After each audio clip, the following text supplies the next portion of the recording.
Hey, awesome. Good to see a couple people found their way.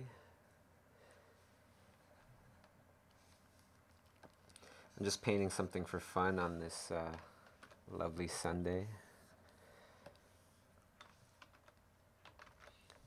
Yeah, and as I was painting, I was thinking, you know what? I haven't streamed on YouTube in a super long time, so why not? And here we are.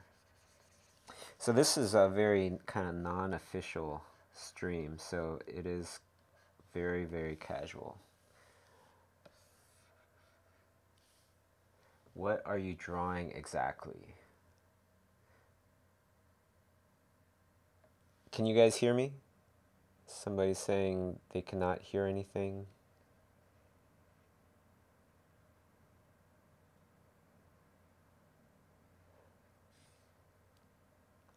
Oh, it's a little low. Oh, okay, you guys can hear. Awesome. What am I painting here? I'm just painting a little plant creature, but I'm hoping to actually make this thing. Uh, yeah, so I'm painting this thinking that I want to make something. I want to make an object, something real, something tangible.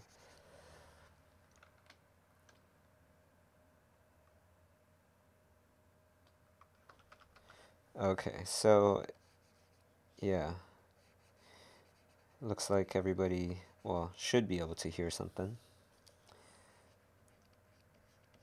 And so I am, oh, is it an IP? Hey, Lily Ryu. Um, yeah, kind of toying around with the idea that it would be a new kind of intellectual property. Um, let's see here.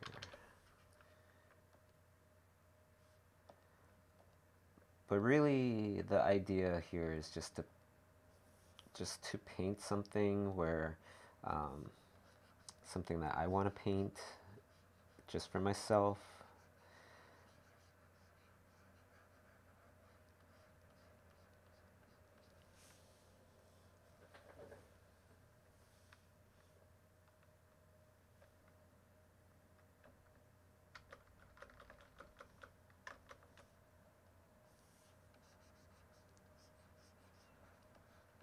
And the other thing is to kind of just do something where there's no pressure. So I want to try to be a little looser with my painting today. Hello from Israel, Ottawa, awesome. Argentina, right on.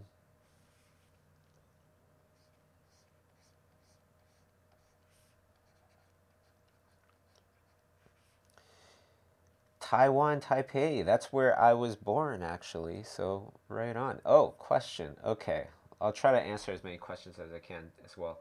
Let's see. Oh, Brazil, Mexico, Montreal, Boston, Texas, Poland, everywhere. That's awesome.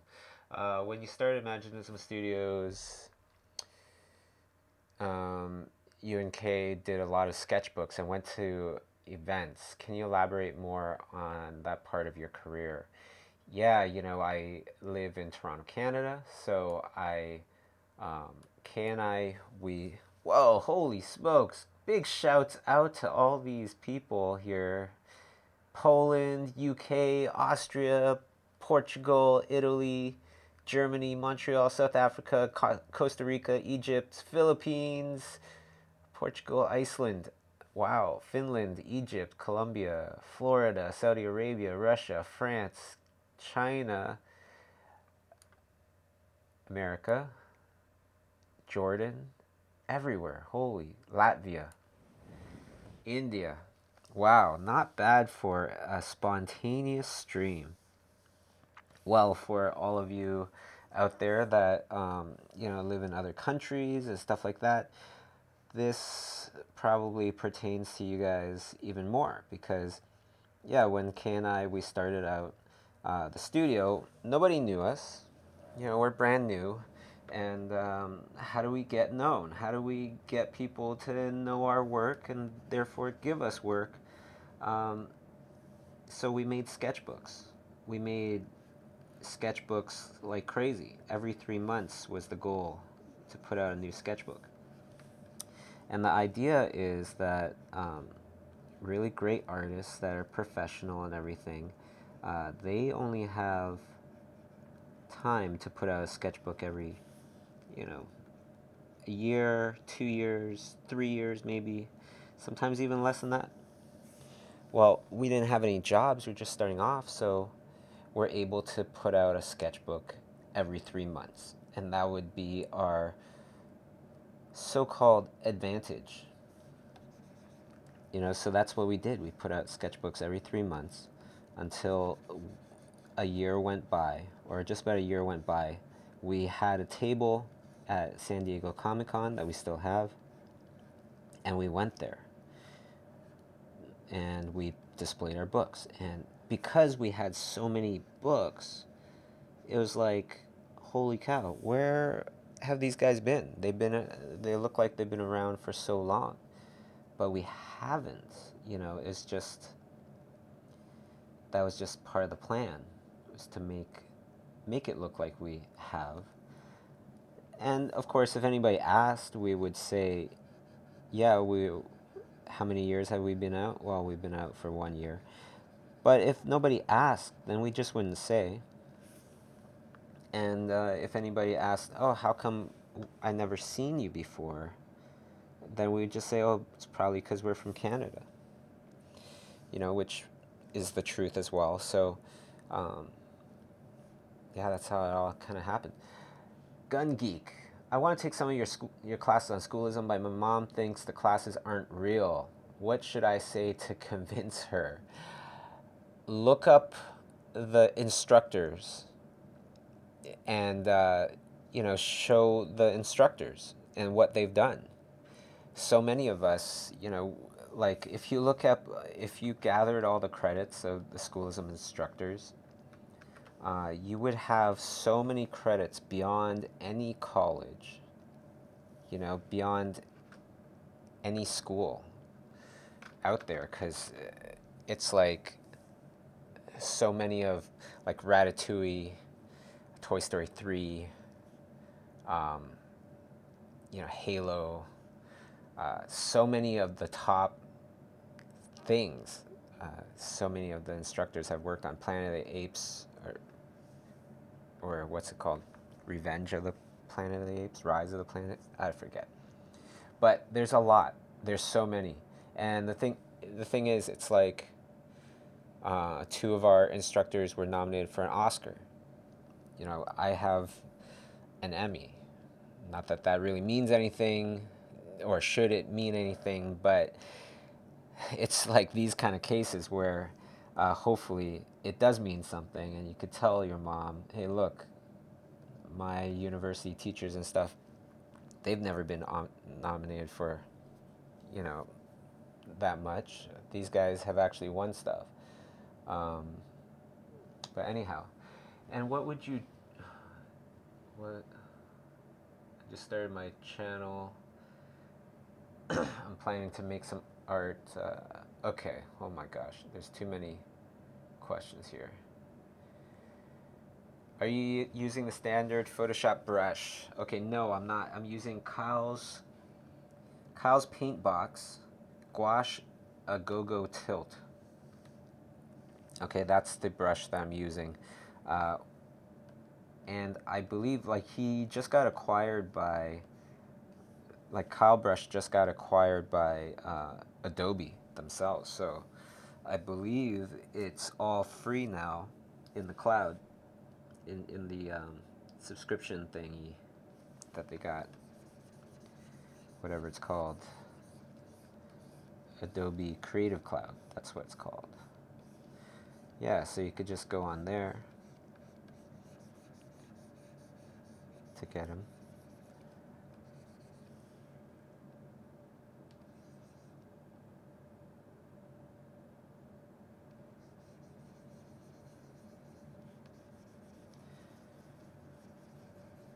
And by the way, we're talking about schoolism classes just now. We only have like two schoolism sales a year on our classes, maybe. And right now is one of them. And you could save $100 off of a all access subscription to all the schoolism classes. So you can take every single schoolism class if you like, uh, switch for free between classes and everything. There's like 24 classes, I believe, that are available. Um, a really good deal. So if you want to make next year awesome, I think that's going to be a must. And just so you know, like, I take the classes. This year I've taken the Tonko House class, painting with light and color with Dyson Satsumi Robert Kondo. I've taken the ZBrush class with Justin Goby Fields. So now I learned how to, do ZBrush. And what's the other class? I've taken a few. Wouter's class, Wouter Tulp. His class is awesome. I forget who else, but there's been a few. And why do I take these classes? I want it, like, one of my kind of things that I always preach to artists is, if you want to be an artist and you don't want to be laid off when you're 50 years old, and being unemployed when you're 50 really sucks, keep learning. Keep learning, especially when you start to make it. When you're an actual professional and everything, keep learning. Keep doing art for fun. Just like this, I don't just preach this stuff, I do it. And that's why, that is why I get jobs. I stay in demand. I get to work on cool projects because I'm always learning. That is such a huge thing, that when you think about it, it's an absolute no-brainer. Of course you want to keep learning, especially when you're already, getting jobs and you might be already good. That's no time to stop. Just look at amazing athletes, right? Incredible athletes. Do they stop practicing? No, not at all. And they get paid millions of dollars. It's not like it's all about the money, but when you're dealing with success and you want to have a successful art career, you want to keep doing art for the sheer joy of it and everything, you can do a lot more of it when you get paid, and you can do even more of it when you get paid more. So it's really about crafting a life where you can do art all the time. And doing art that you want to do. That's the next step. So once you get up there and people start calling you, that's totally when you gotta turn it up even more and get to levels where, people can't even touch you.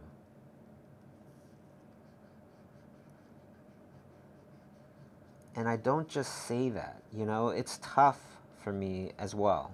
I know everybody has their things to do and stuff like that, schoolwork or whatever.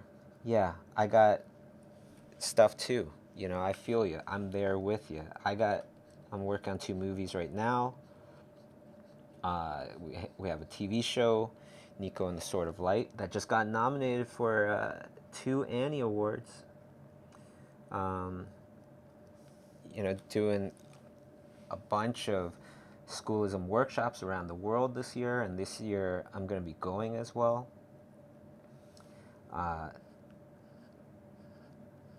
And what else?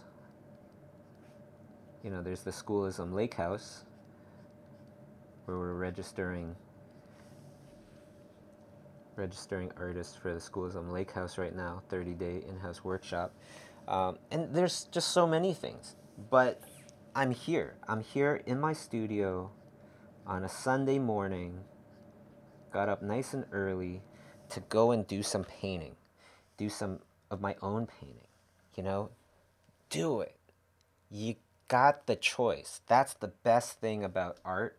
You know, I wanted to be a basketball player when I was a little kid, but then I realized, well, I don't have the height for it. I don't have the muscles for it and stuff like that or whatever. I didn't have the knees for it. But in the end, when you're dealing with art, art's awesome because we pretty much, everybody has pretty much all the equipment. They just got to make the decisions to go there and, you know, work on your stuff. It really is the best part about art. It's it's something that you can't just purchase your way in. You know, you can't just buy, you can buy a nice equipment and stuff, but that's not going to give you skills. You know, you have to work for it, which is the best thing ever. And the thing is that you don't have to depend on kind of God-given stuff like height, muscles, or whatever. You just got to practice. Anyways, that was a good rant, but something I fully believe in. And obviously, it's obvious. It's not just like, uh, oh yeah, he actually believes in that. It's like, yeah, and you should too, because it's totally obvious. You want to be a good artist. You want to work on really cool stuff. Start learning. Don't just do. Don't just sit there and draw for, 8 hours a day.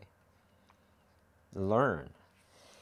Because learning it's the ultimate shortcut. You can take what people have developed over, decades of time and effort and experimenting, all that stuff, and you could totally shortcut all of that by taking their class, learning what they, have developed, learning it all, and then moving on and learning something else, and then learning another. If you are constantly doing this, if you're constantly doing this, you can't fail, no matter where you live. No matter if you're in Iceland, you're in Finland, you're in wherever everybody was saying that they're from, you learn enough. The whole world has no choice but to notice you at a point, because your stuff, you've stayed on the path for so long. You've stayed on way past where 99% of others will stop. You kept going. And because of that, of course, everybody's going to notice. That's exactly what happens. I'm looking for those people. A lot of people are actually looking for those kind of people that are constantly learning, constantly getting out there, constantly improving.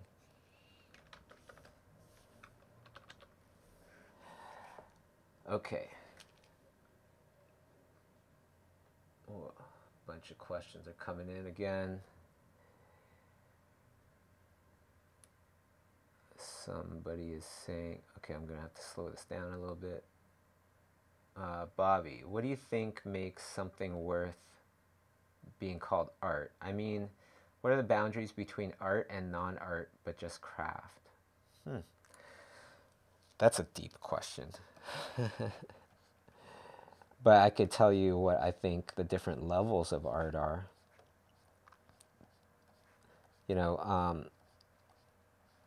One of the top levels of art, is when you create something that will create an emotion from your audience, an emotion that you wanted, that you planned. That's really great art. Now, if you want really, really amazing art, it's not just gonna, it's not just going to trigger an emotion with you, right? it's going to change you. So let's put this into some context. Think about a song, think about a movie, your favorite song, your favorite movie. Does it move you? Does it make you feel something? Of course it does. Have you ever seen an awesome, beautiful looking movie that didn't move you at all? Of course you have. And did you like it? No, not at all. Great art moves people. It makes you feel something. That is something that you could take straight to the bank. Totally 100% true every way you think about it. And then really great art transforms people, makes people change. And I think that is another one that you can totally take to the bank. So examples of that, for me, Star Wars. You know, when I was a little kid and I saw Yoda and he started talking all this stuff,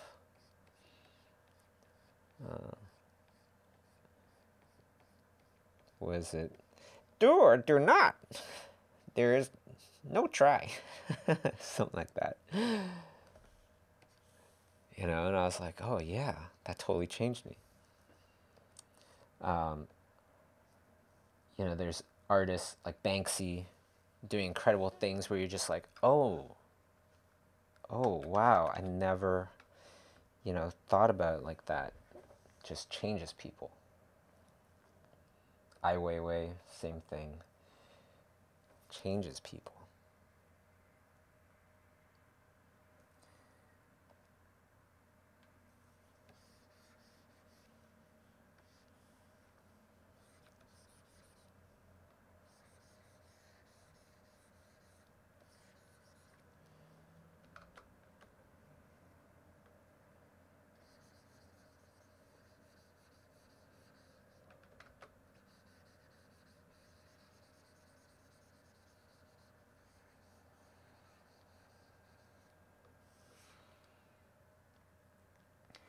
Question. I want to go to art uni in Portugal. I'm in grade 10 now, but I fear my work isn't good enough. I practice every day and can't afford lessons. Any tips? Everybody that says that they can't afford lessons, like you can, because you have the internet. You can find lessons.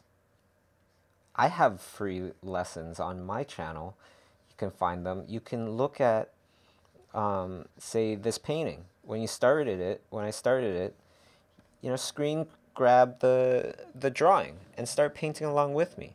When you start to try to do the same things, you'll start to learn stuff.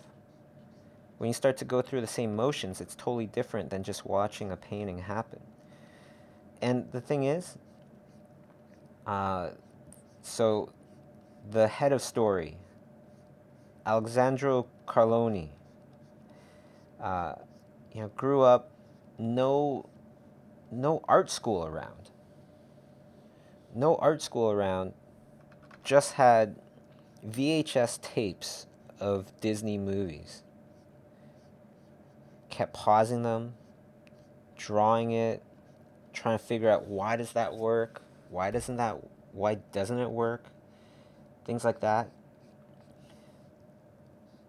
Be resourceful. The more resourceful you are, the more you're gonna, you know, be different and be above what the normal is. The normal is if it's not put right in my lap, then I give up. I don't have it. You know, I can't get it. Resourceful is, okay, I don't have it. I can't get it. I can't afford it. Well, what else can I do? You can always do something else. For me, it was literally like I built schoolism. You know, I was like, okay, shoot, I want to learn from these people. I don't want to move to LA or whatever. My family's here. I want to stay here. So what did I do? I built an online school because there were no online schools. Now, you might think that's too hard though. Well, I can't do that. Well, if you feel like that, then there's other ways. And besides that, I did mention we do have a sale right now in Schoolism, and we only have a sale like twice in a year. We didn't even have a Black Friday sale, Cyber Monday, or whatever. There's like a million sales people will make up. We only have two. And one's happening right now where you can save $100 off of an annual subscription to Schoolism. So, you know, most people, even though it might be difficult to come up with the $200, uh, you can still come up with $200. And is it worth it? It's absolutely super stinking worth it. What is the best investment to make right now? Forget Bitcoin. If you invest in your own education, there won't be any crashes. There won't be any, not nearly as many kind of down parts. Your stock won't go down. It'll just keep going up because you keep improving.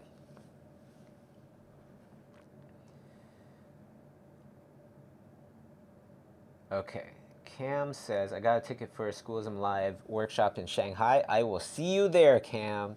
Is there any chance that I can talk with the instructors and ask for a critique of my drawing? Should I bring my sketchbook with me? Absolutely. Bring it along with you.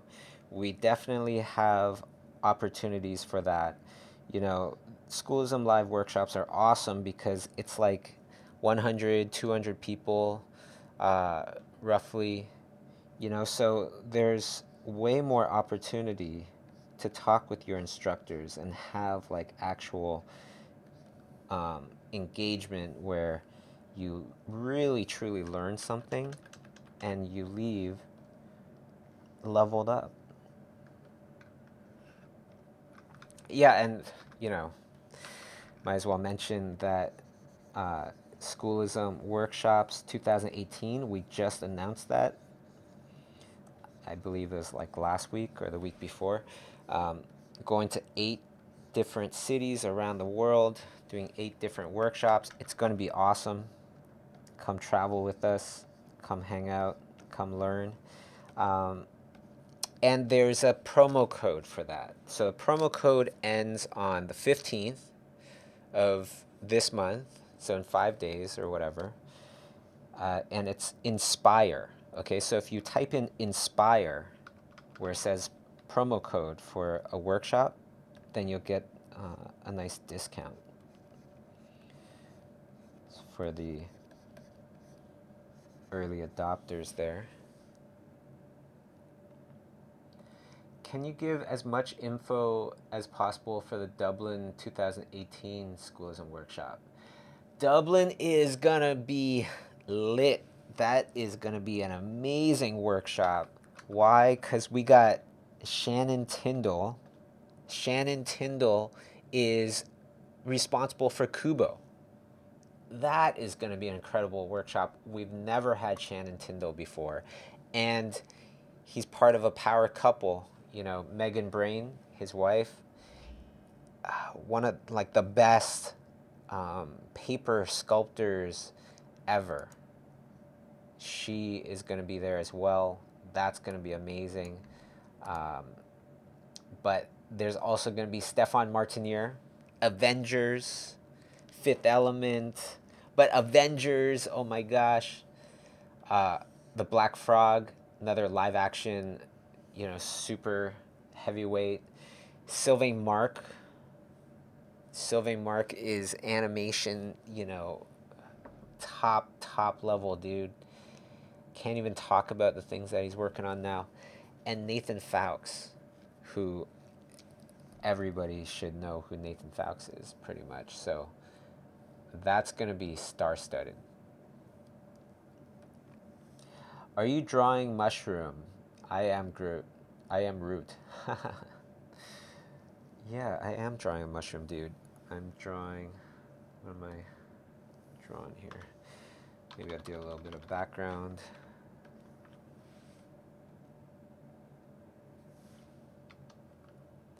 What are the ways to earn money with a job in art?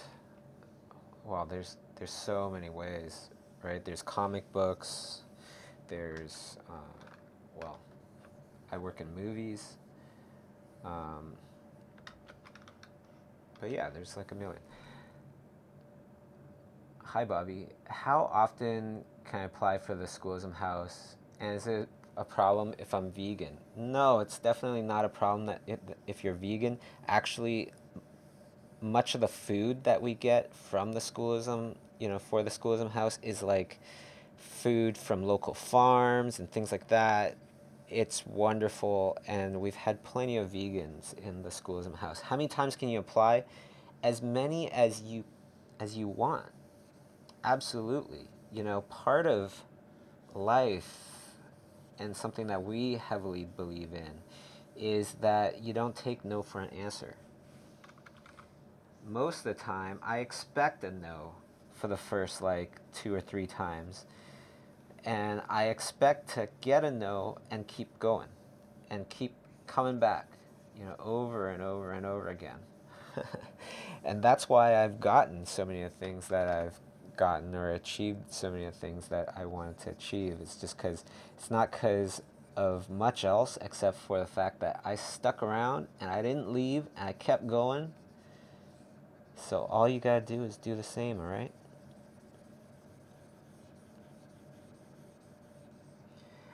To pay for workshops overseas, the currency is different. Can I still pay for a ticket in another country with my American money? Yeah, well, you know what? You just pay with your credit card, everything is converted. Okay, so just use your credit card and everything is converted automatically, it should be. Because I buy a lot of American stuff and I'm Canadian, so even though it doesn't really seem like there is that much of a difference, yeah, everything that I get, it's all converted automatically.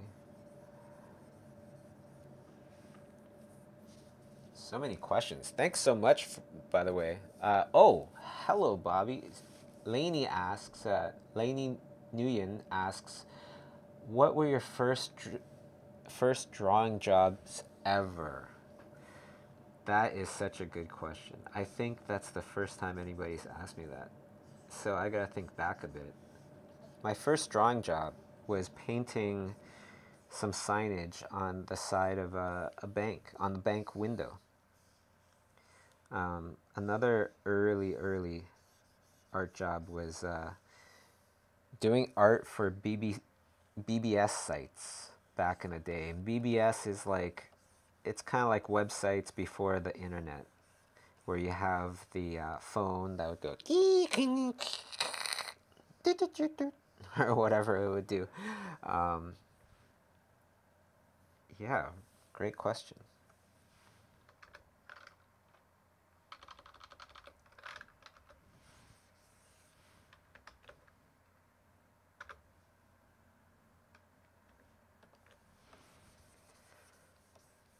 All right, getting some trees in the background.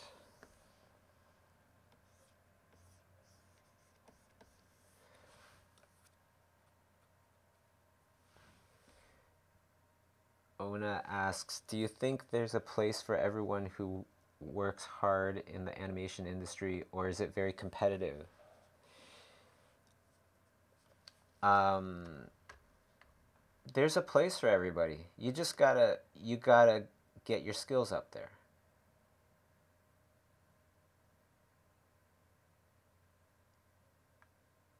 Am I going to be in the US for the Am I going to be in the US for the Schoolism open house? I'm not sure what the open house is. Like, we are doing a workshop in Seattle, which is going to be very exciting. I love Seattle. Um, yeah.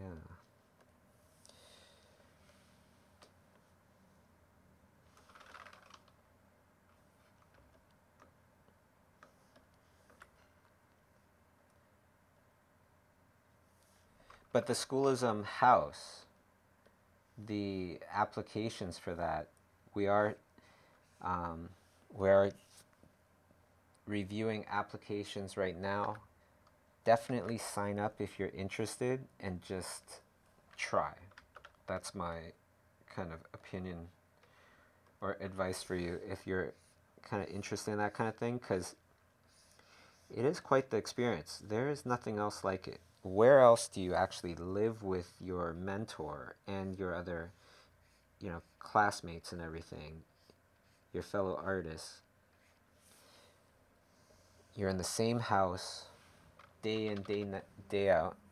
It's awesome. It's so challenging and re- rewarding because it's so challenging. Um, yeah, so that's happening. In case you didn't know, what happens is in the house, you're actually, living with your mentor, Thierry Lafontaine, doing the workshop, and, you really get to see how it is. And then you got three other hungry artists living with you, pushing you as well. And everybody kind of helps to push each other. It's such a positive thing. I don't know if Ryu's still here, but she was at the workshop house. She could probably tell you a little something because she got to experience it. Or, sorry, not Lily Ryu, I meant.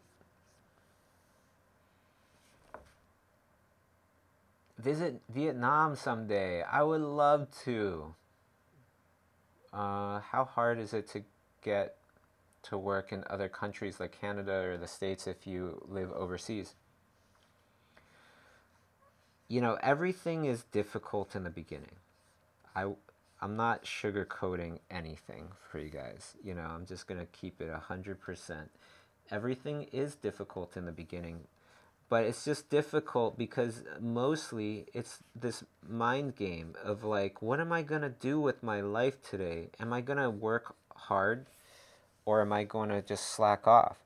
The more, like, the harder you work and the smarter you work, the less painful it will be, because you're all trying to get to a certain level so that you will be in demand and people are going to really love your stuff.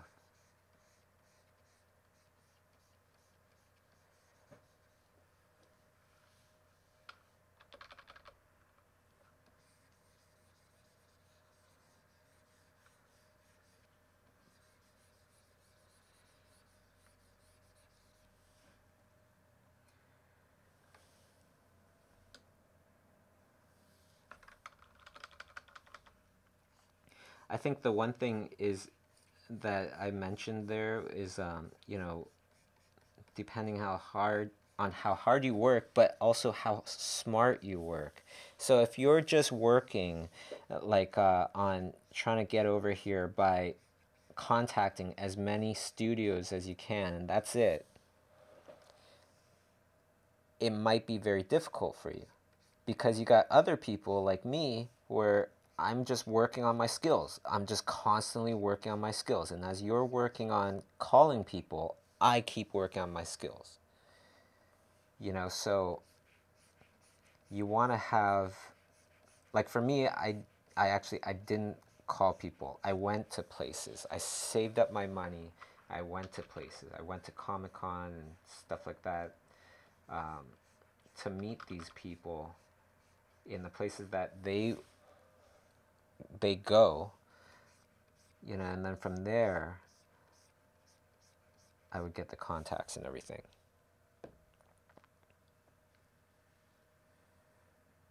But it's kind of like you need both, right? You need to have the time to get yourself out there, and you have to have the time and the effort and everything to work on your art.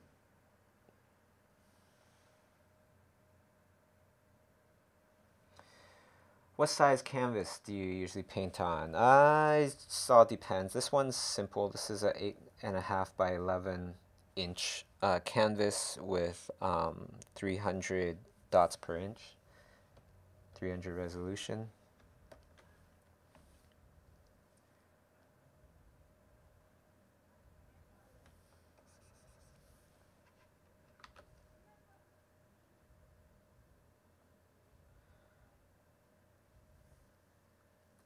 What do you do when you're feeling down and lose your interest in drawing? Yeah, if I first I try to fight it.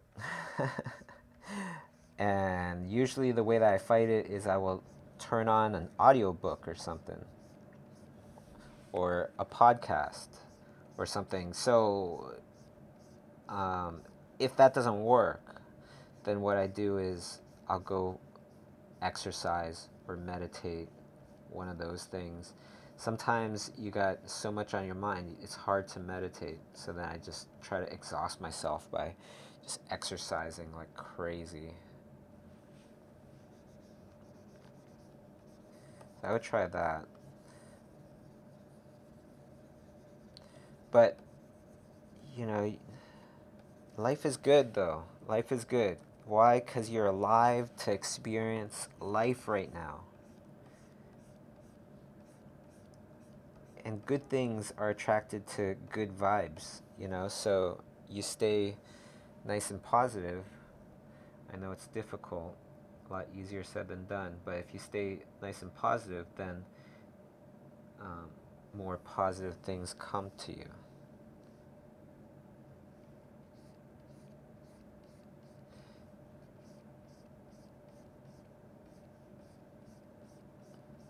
There's been so many times in my life where like I was down, I had every reason to be upset or whatever, but then I just chose to kind of stay positive, and because I was positive, I reacted to somebody in a different way, in a positive way or whatever, like I'm happy and stuff, and then one thing turns into another, and then you're having a really great time. Those kind of things happen so often that we can't kind of ignore them. There is something there. And it isn't some magical, mystical thing where it's like, oh, be positive and then good things will happen to you. It's not like that. I'm not trying to say it's like that. I'm saying when you're positive, then you react differently to people. And because you react differently to people, they will react differently to you.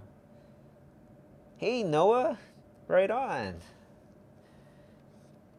Noah is another one of the wonderful friends that I've made through the Schoolism Workshop House, because she came from Israel to take in everything, and that's how I got to know her. And actually, so because of that, then she got to meet other people, from Schoolism, and when she went back to Israel, she brought over Stephen Silver to do a workshop, her own workshop that she organizes for the people in Israel. Um, Jonathan Hardesty was another one, and I'm going as well. I'm going with Sam Nielsen in June, I believe. And that's awesome, so it's like, it really is when you're putting yourself out there in a positive way, because she's always very positive as well, then it isn't just the one thing will happen. One thing will lead to another thing, and another thing, and another thing. And then, before you know it, you've done a million things, all because of just one experience that you might have had, and the way that you kind of, lived out that one experience.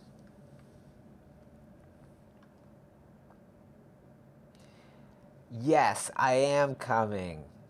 I am coming to Israel. That is going to be great. I've never been, always wanted to go. I want to check out all the cool history and what else, wherever else Noah has planned.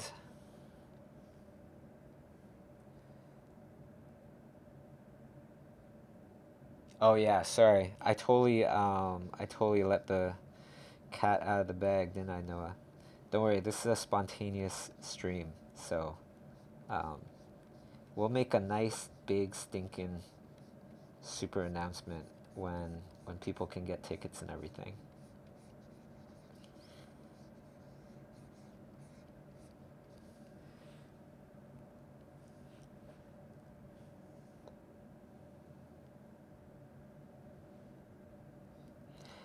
Yeah, but that whole entire idea of one thing leading to another, leading to another, leading to another. I could tell you, it was meeting Steven Silver at Comic Con. First I wrote to him and Dean Yeagle, when I was just doing freelance or struggling doing freelance, questioning if I was, if I had what it took to be an artist and everything. And then meeting him in Comic Con, going up to him, talking with him, uh, trying to connect. Ended up going to dinner with him and his buddies. Got to meet other awesome artists. Um, and then from there, a discussion became the start of Schoolism. And then with Schoolism, got to meet all sorts of other famous heroes, artistic heroes of mine.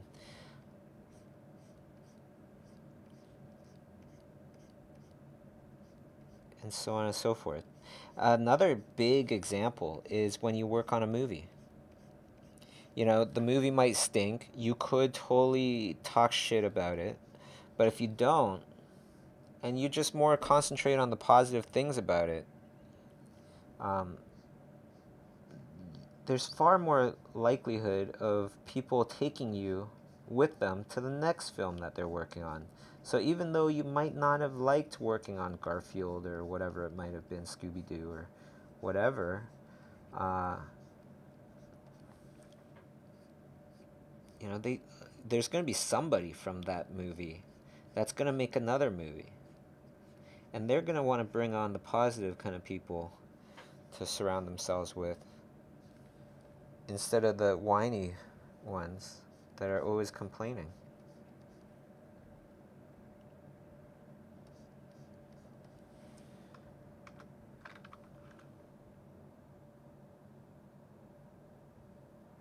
Oh, do you use any keyboard shortcut to save time from reducing or enlarging the brush? So, enlarging or reducing, what you want to do is you just want to use the hard bracket keys. Okay, and if you want to control the softness or hardness of the brush, you hold down Shift and hard bracket, and when you click them down together, then you'll get a softer brush as well.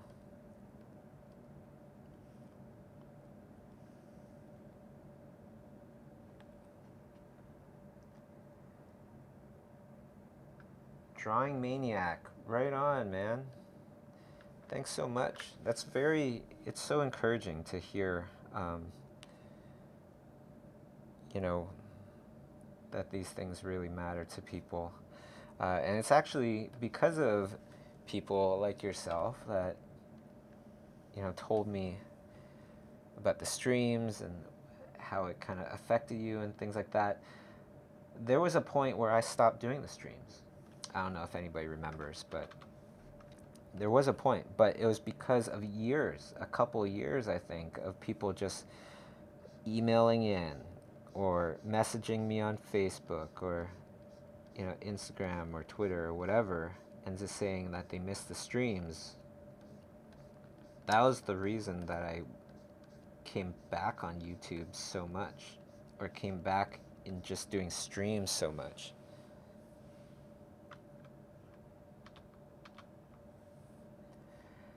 What are the ways for beginners to build professional connection with professional people? Generally, you're gonna connect with the people that are more in your stratosphere. Okay, so if you're at a certain level, then you're pretty much gonna connect with people around that level, maybe a slightly above or slightly below. Um, but if you want to connect with people that are higher than that, then it's really, what do you bring to the table? You got to bring something to the table. So for example, back to that, you know, the whole entire thing with Noah. Now Noah can reach out to all sorts of people because she has a workshop that she does in Israel. You know, it's because of that workshop that she can contact whoever and just say, hey, would you like to come to Israel? Blah, blah, blah, blah, blah. If she said, hey, I'm an artist in Israel, I'd like to pick your brain about something, no, that's not going to really happen. But how does this pertain to anybody else? Or does everybody else have to start making workshops or something?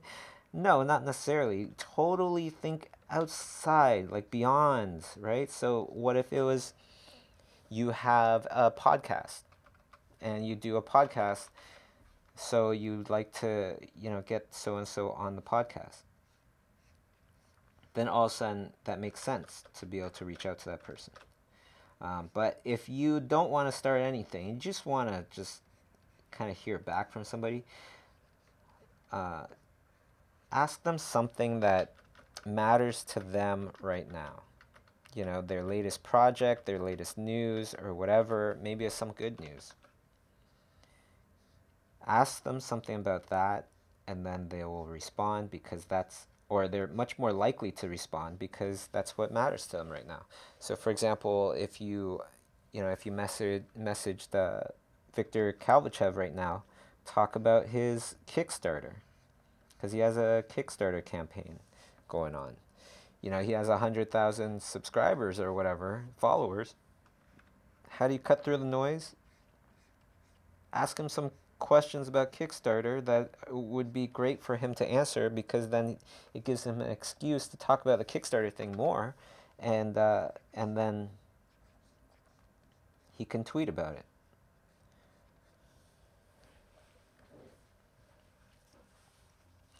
Noah has a question. You were talking about positivity. Maybe you've discussed this before I came in, or before I came in. What do you do to stay positive, encountering negative people, negative environments? Yeah. So, number one is, um, I feel like this is why meditation is good, Noah, is because through meditating, I get better at being ready for things that I don't expect. So when do we usually, you know, start going off the deep end, or start getting very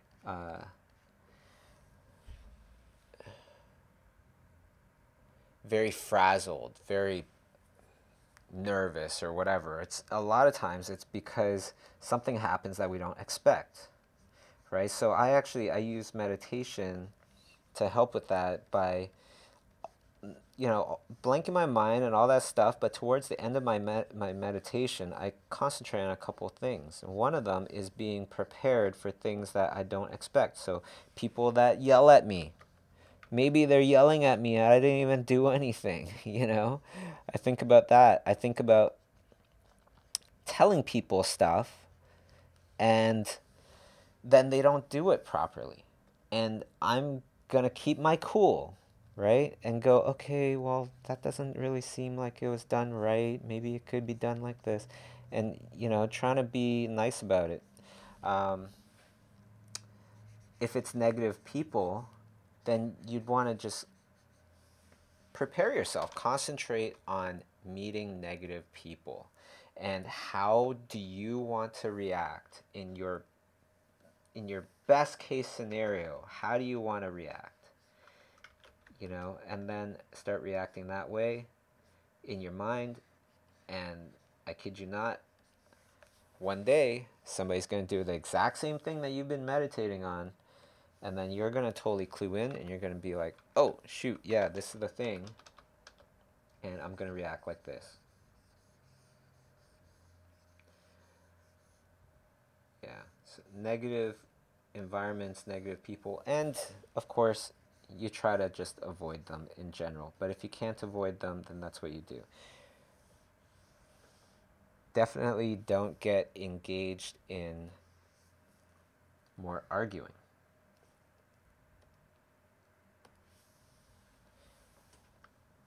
That's something I would say as well.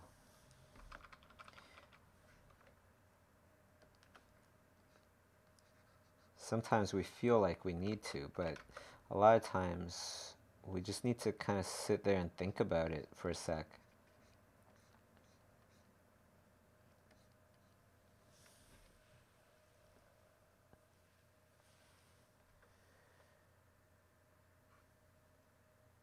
Do you use a to-do app or task management app? No, I use my Google Calendar and my yeah, I use my Google Calendar and a spreadsheet. And both of them are accessible through Google, so then I can still do stuff on my phone and things like that, even if I'm not in the studio. Makes it really, really helpful.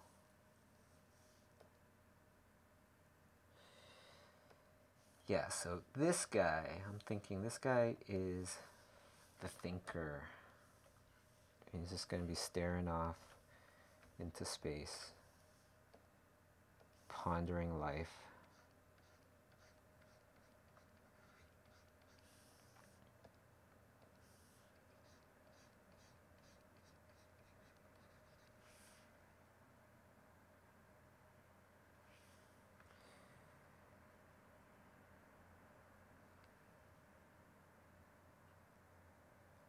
Sergio asks, I've been wanting to get a subscription on Schoolism.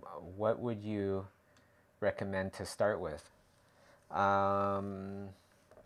Depends on what you're interested in. If you're interested in digital painting, then you can start off with my course, Digital Painting. If you're interested in just painting in general, Sam Nielsen's Fundamentals of Lighting is fantastic. There's also Dice Tsutsumi Robert Kondo's Painting with Light and Color with Dice Tsutsumi Robert Kondo. That one's fantastic. I took that this year. But the good thing is that when you get a subscription, you can switch between classes as much as you like now. So just get the subscription and then you can cruise along and see which ones you'll like. Because one thing is that everybody's different. Everybody wants different things. So best thing to start off with and to do are the things that you want to do. Really, I hate giving that answer because it's not a good answer, but that is the kind of truth of it.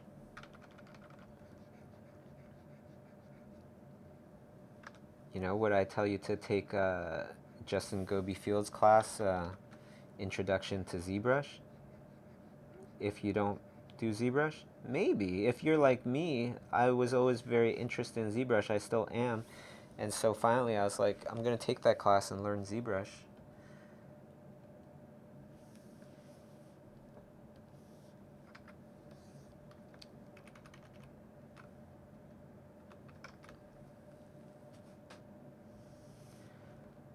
Um,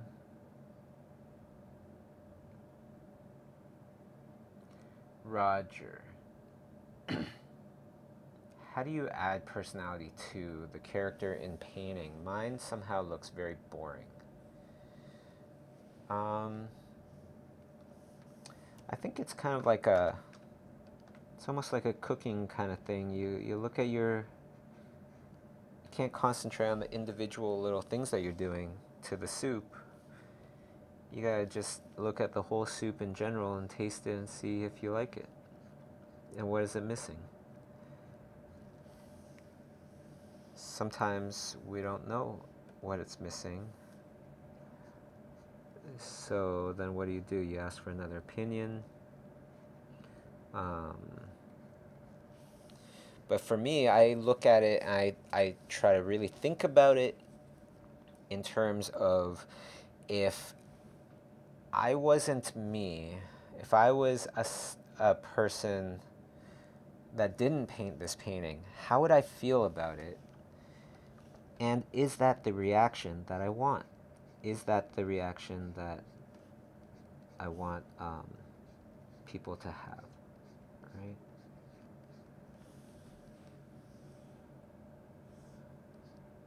If it isn't, then what's the difference? Is it too scary? Is it not scary enough? And then you just kind of work it out like that. So maybe right now I'm looking at this, I'm like, it's not special enough. It's just, I'm looking at it, I'm going, nah, it's just not special enough. I don't like it just yet. Okay, well, what can I do to this to make it more special? Maybe it was the eyes that made it not as special, right? So maybe make the eyes slightly different, which is actually not too bad. And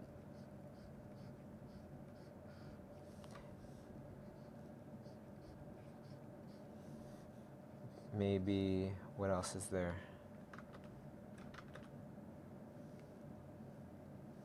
Maybe he's looking too much like a cactus right now. So I need to put some other things in here.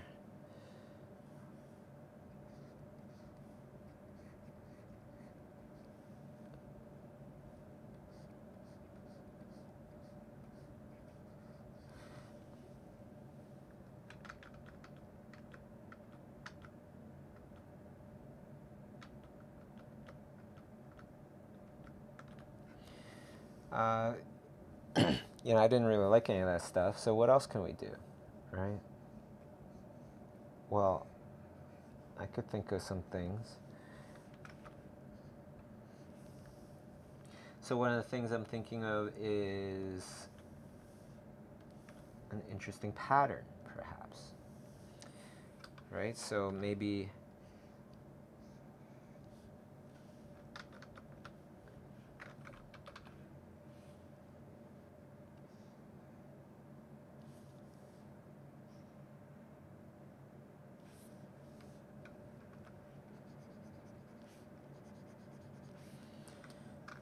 right? Maybe it has this interesting pattern here.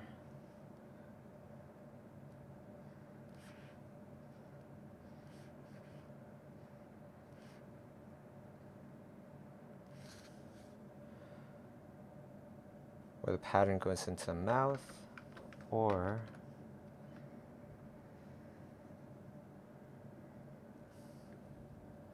yeah, that looks pretty good. Goes under the chin, and then maybe has another kind of pattern here.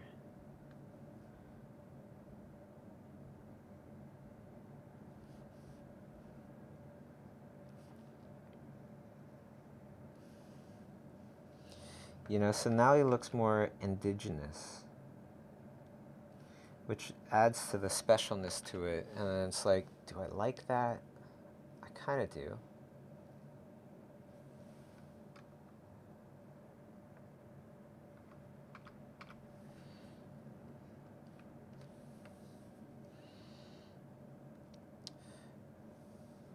Should there be any on his arms?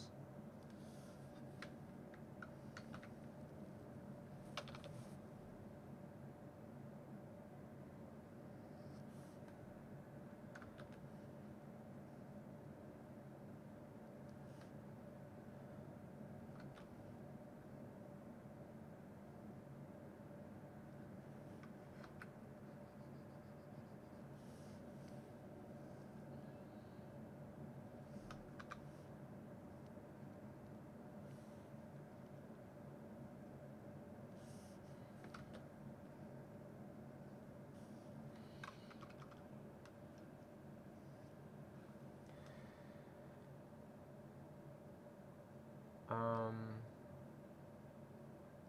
is there any way we could see some of your art from when you were really young? Uh, Not right now. Everything's kind of packed up. We're about to move our studio um, this coming week, so not for a while.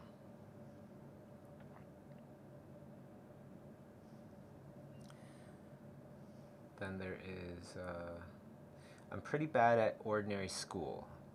My parents forced me to study, so is it possible to become a successful concept artist without being good at school? Math, physics, chemistry? Yes. That one's easy. There's plenty of artists that are not good at school, so don't worry, keep your head up. And a lot of times, when we have a disadvantage, that's actually what drives us to work so hard towards our advantages because we feel like that's the only thing we got to kind of make ourselves stand out in any way or, become successful or whatever. So, yeah, it's totally possible. I know a lot of artists that are super bad in art, like really, really bad. Or not bad in art, bad in math, I should say. I don't know too many artists that are bad in art uh, that are successful. Let's see. So, next thing I want to do here. So I'm looking at this. I'm like, um, is this special enough, right? I still feel like it's not special enough.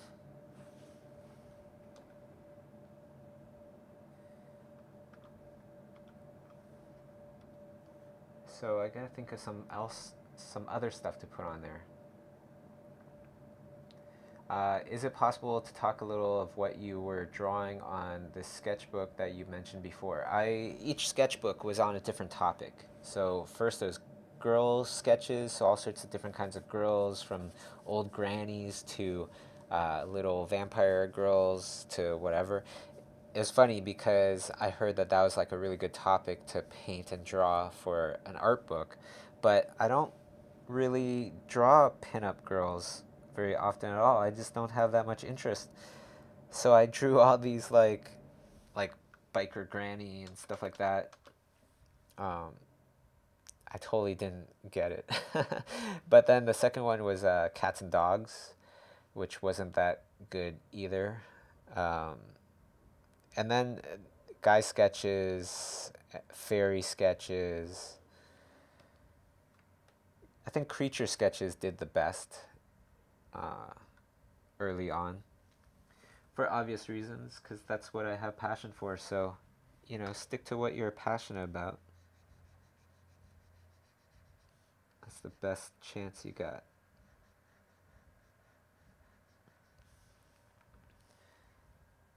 Um,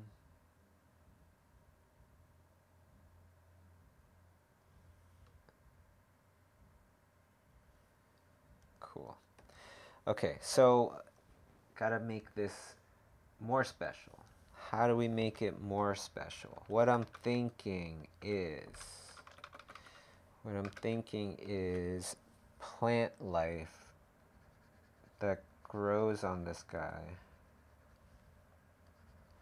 Kind of same kind of thing where the plant, like these marks on the face and everything, kind of makes it feel more tribal, more indigenous. which is cool. I like that idea. So I think I'm just gonna add on more.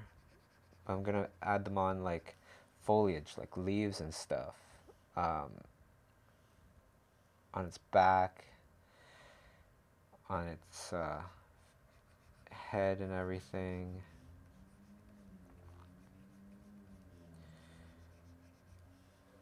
Yeah.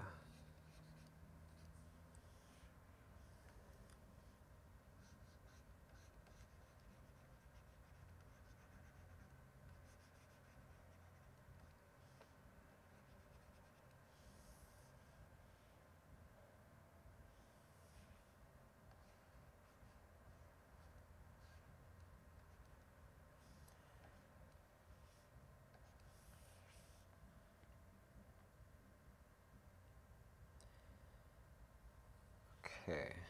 Then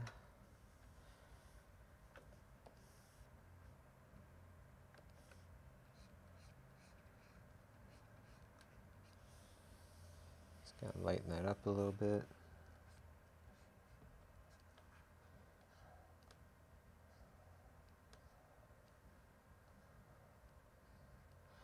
Oh, the other class that I took in schoolism was watercolor with Carcamo, which I couldn't think of what that other class I took was because it hasn't come out yet. But it's coming out. I'll give you another little spoiler. That that new class is coming out in 1 week. On the 18th, it's gonna come out, and it's awesome. I literally leveled up